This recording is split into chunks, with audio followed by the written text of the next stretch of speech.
March 31st is the Trans Day of Visibility, a day set aside to acknowledge the presence of trans people in our communities as if they are on that day particularly visible, as opposed to the other 364 where they dwell in obscurity, unseen, unrecognized. We know, of course, that trans people, non-binary people, people of variety of genders are part of our community's 365 days a year. They're there all the time. And so when we talk about peeling back the layers around gender, sometimes we think about it as an invitation to try to understand trans people. And that's not what we're doing today. If you are here because you're just trying to understand trans people's experience, today we are going to take a different angle into it. And instead, I'm going to invite you to peel back the layers on your experience of gender. Rather than be curious about how someone else does or does not fit the molds in your mind, to turn the curiosity on yourself and to wonder about your gender and about the gap that perhaps exists between the way you see yourself and the way others see you.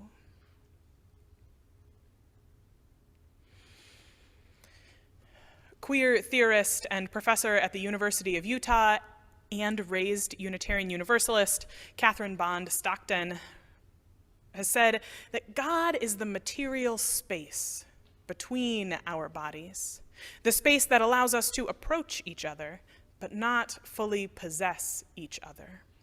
God is the space of our desire, our longing to reach one another, our urge to make contact and intermingle. The encounter between two people or a group of people happens in that space. That space between me and you, between my expectations and yours. But there's a lot that happens in that space. There's a lot happening in that space. And, one of Catherine Bond Stockton's sort of assertions about gender is that it's inherently queer, not like LGBTQ queer, but queer like the oldest meaning of the term, like peculiar, strange, incomprehensible. That gender is inherently peculiar, and yet we accept it as inevitable, as this thing that just makes sense, that's innate, that's inherent. As if there are some things that are inherently masculine and some things that are inherently feminine. But the truth is that those things that we think of as inherently masculine or inherently feminine, those have all been taught to us, all instructed to us in that space of encounter, that space between you and me, between you and someone else, between us. We stick a toe out into it, and we find out real quick when the way we do things, what feels inherent to us, does not fit the dominant definition of gender.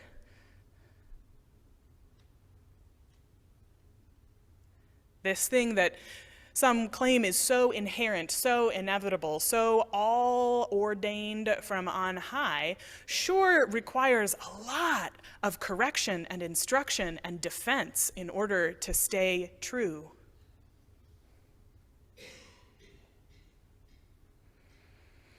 This dominant culture set of assumptions about gender asserts that some of your experiences of it count as normal and some are abnormal. Even though, right, we all know that it is neither our chromosomes nor our secondary sex characteristics that are used to operate a makeup brush, to put on pants, to do math, to dance ballet, to grill a steak, or any of the infinite number of things to which we have assigned genderedness, which we have decided are inherently masculine or inherently feminine. And because that instruction in gender happens in the space between us, it's a relational act. And if you were just dwelling on an island alone, somehow mystically self-sufficient, no one would be there to make sense of your gender with you, or for you, as the case may be. It's a reciprocal act. It's mutual. It's invitational. It exists in that gap between me and you. And in that space, in that relational space, is where gender instruction happens. Sometimes it's where the joyful, gleeful, wonderful thing of gender construction happens, where we get to play and make something true about ourselves in relationship to others, but more often than not, it's where gender instruction happens, where we learn, where we teach about what is acceptable and what is unacceptable, what is normal and what is abnormal.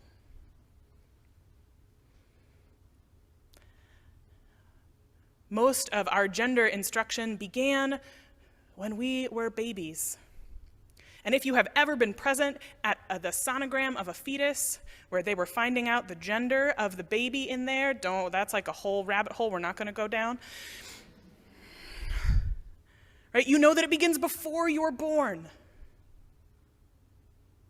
before you had even exited the womb. People were instructing you in gender. They were instructing your parents in your gender. Peculiar indeed. My own gender instruction, my memories of it, a lot of them came from being mistaken for a boy when I was a kid. I had an older brother, and I thought that everything he did was the coolest thing that anyone had ever done, which meant, and it was the 90s, which meant that I wanted to wear cargo shorts and baggy grunge band t-shirts. Why wouldn't I? It was the cool thing to do. I also had a bowl cut for reasons that elude me. It was either like latent queerness or bad taste. It's unclear which. But I had a bowl cut. And so I got mistaken for a boy a lot, from adults who failed to be curious, who read something, and instead of entering an encounter about who I was, made a snap decision, and in doing so instructed me that I was doing girl wrong.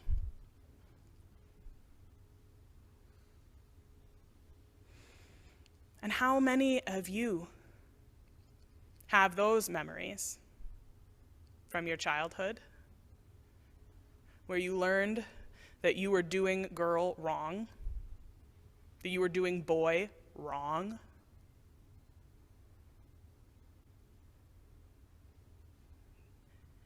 He was doing a podcast interviewing the gender theorist Catherine Bond Stockton, and so New York Times writer Ezra Klein, in conversation with her, said, I don't remember a lot about my own childhood. I don't have a very good memory. There's just not a lot there, but I have one memory seared in, and he talks about going to get ice cream. His best friend was with him, and they were going to get ice cream. He was in elementary school. And as they got out of the car at the ice cream shop, he reached for his friend's hand. And his mother, right, presumably out of a deep affection for her son and a desire to protect him from a world that would not love him, said, "That's not what boys really do."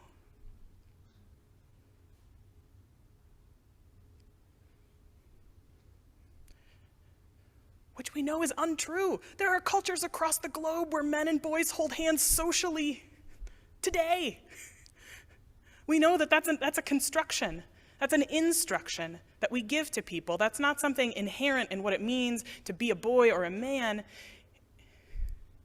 It's instruction that we give about what's acceptable and what's not. Consider your own gender instruction,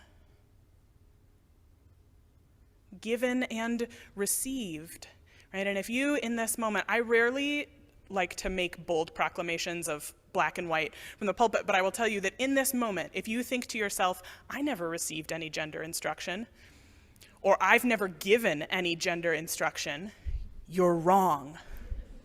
You have. You have gotten it. You have given it. You've probably gotten and given it today. It comes from all over. It comes from people. It comes from media. It's everywhere. You're not able to avoid it. And goodness knows, sometimes as a parent, you think like, I won't do that. And like most things that you think like that about as a parent, it's not, you mess it up. And gender instruction happens not only in this way, but it also happens in a context. That the type of gender instruction you receive depends on when you grew up, on where you grew up, on the culture you grew up in. Right? The context of my own gender instruction was what I call like the 90s and early 2000s girl power white feminism. Right? The era of Spice Girls and the Charlie's Angels reboot. Yes, we could save the world. We could have beautiful layers in our hair. We could wear really high heels and we could still kick butt and save the day without sacrificing an ounce of femininity. Right? We could do anything. Girls could do anything. My goodness, me and my peers, so many girl power shirts. Girl power trapper keepers. Girl power everything. And all of that gender instruction then came of age into a world with economic crisis, after economic crisis, with a pandemic, with student debt, right, that put gender and parenthood and mothering specifically, and whiteness and womanhood and class achievement into this little crucible that the result of which is, I would say most of my peers would describe the gender instruction we received, especially my friends who are straight women, right? We would describe the gender instruction we received as inherently broken, unsustainable, unworkable. How much ink has been spilled over the question, can women have it all? Not just in the media, but in our own group chats, right? In our own pleas of this isn't working. How can this work? Everything seems broken, but I guess I'll just keep going.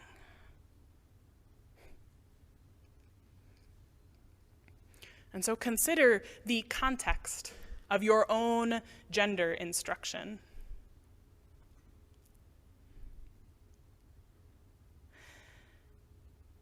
And maybe in this moment, as we think about those piling up legislative terrors, as we think about the world we're living in, we take a moment of gratitude for a faith community that, without hesitation, affirms the full humanity and inclusion and belovedness of people of all genders, trans people, non-binary people, gender non-conforming people, right? We give thanks for a faith community that gives that a full-throated yes. And if we think that Unitarian Universalism and Unitarian Universalist congregations are exempt from participating in gender instruction, we are kidding ourselves.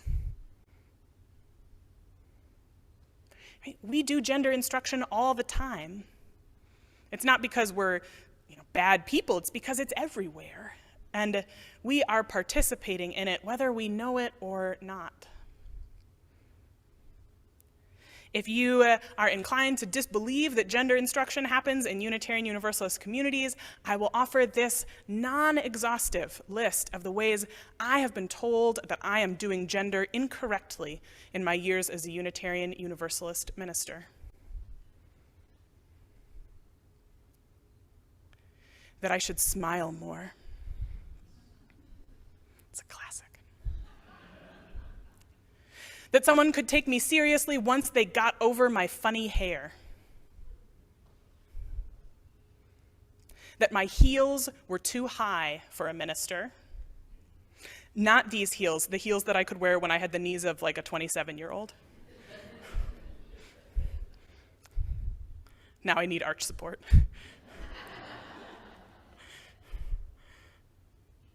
That I'm wearing the wrong amount of makeup, both directions.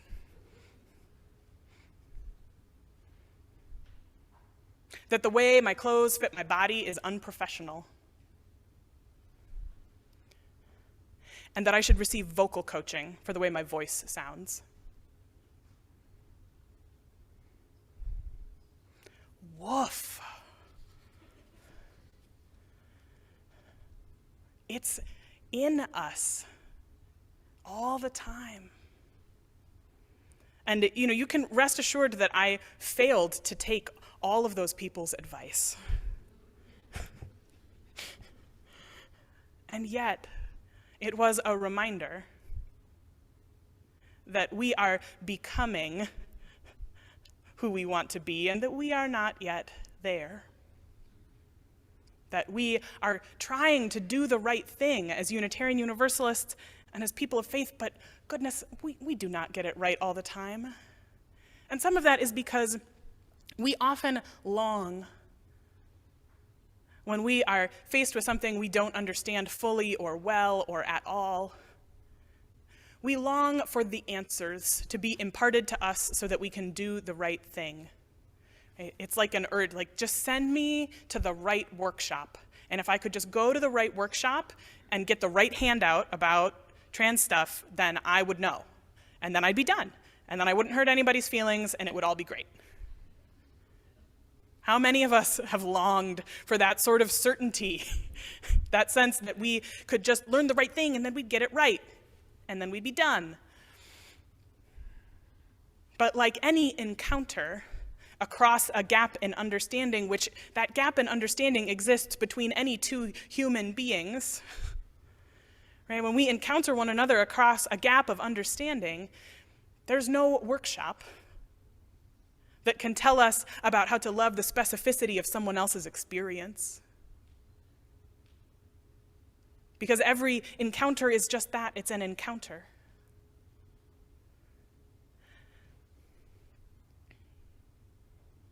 And if this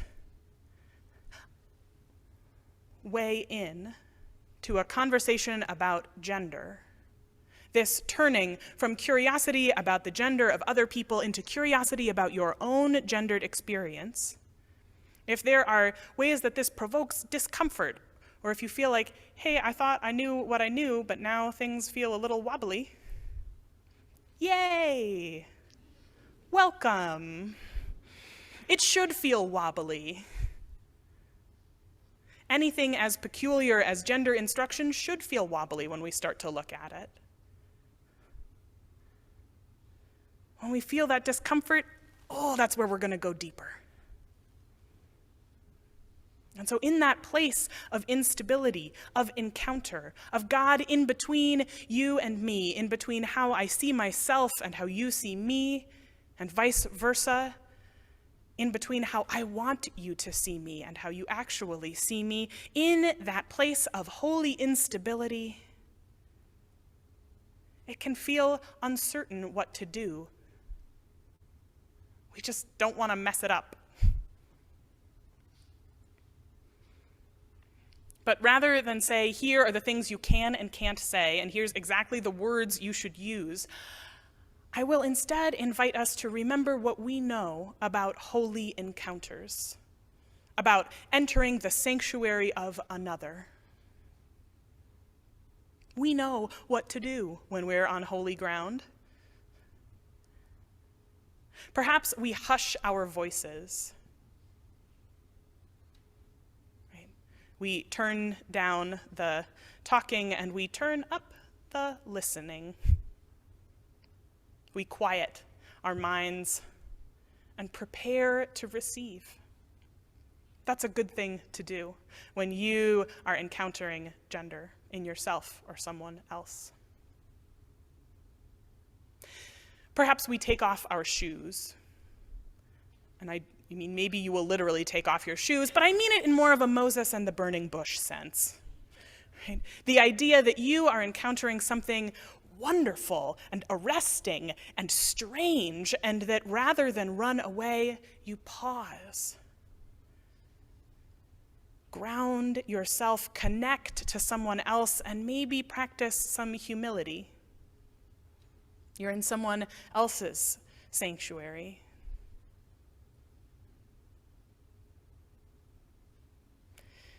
And the final invitation for this holy encounter that I will offer is that when you enter that kind of sacred space, that gap, that fizzling everythingness that is between you and me, is to prepare to be changed. I would even say to prepare to be radicalized. To prepare to not come out of it the same person you went in.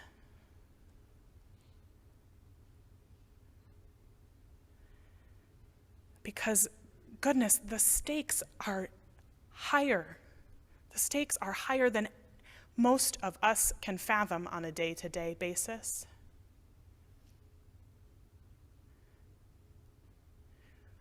After state legislature proposes and passes laws designed to constrict, to instruct gender with the force of law rather than social norm,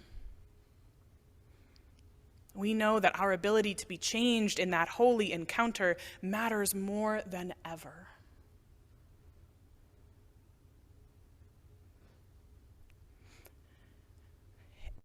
And there is still a space for those questions that please give me a handout energy. And Willow and I are going to be in the legacy room after service. There's some snacks, there's books, there's handouts.